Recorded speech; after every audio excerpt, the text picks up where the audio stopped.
Highsmith Cabin, and it was donated by grandchildren of Isaac Highsmith. He made the swamp and this cabin his home at the turn of the 20th century and on up into the 1920s. Now this is a pretty typical homestead of swampers. For the most part, it's a one-room dwelling, often 12 by 16 in size, a fireplace for warmth and for warming food, and this particular chimney has been fashioned to look like what pioneers would have had, in that they had no bricks, but they had plenty of clay and wood. So this is a refabrication of what they called a stick chimney. And the Wilds cabin actually has a similar chimney. That was just typical for swamp homes. Now this one's a little unique in that the kitchen is off to the side.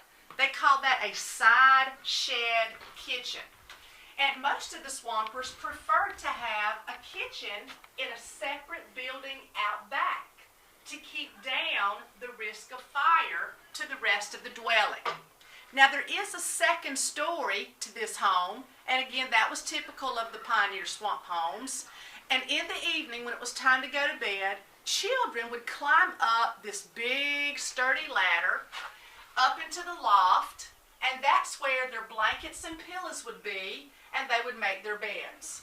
Now I'm sure that at the time that the Highsmith family lived here, that this level extended all the way across the entire length of the cabin because they had lots of children.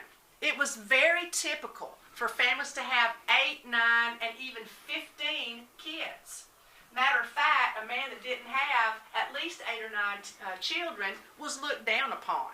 So the more children they had, the more status they seemed to claim here in the Okefenokee swamp.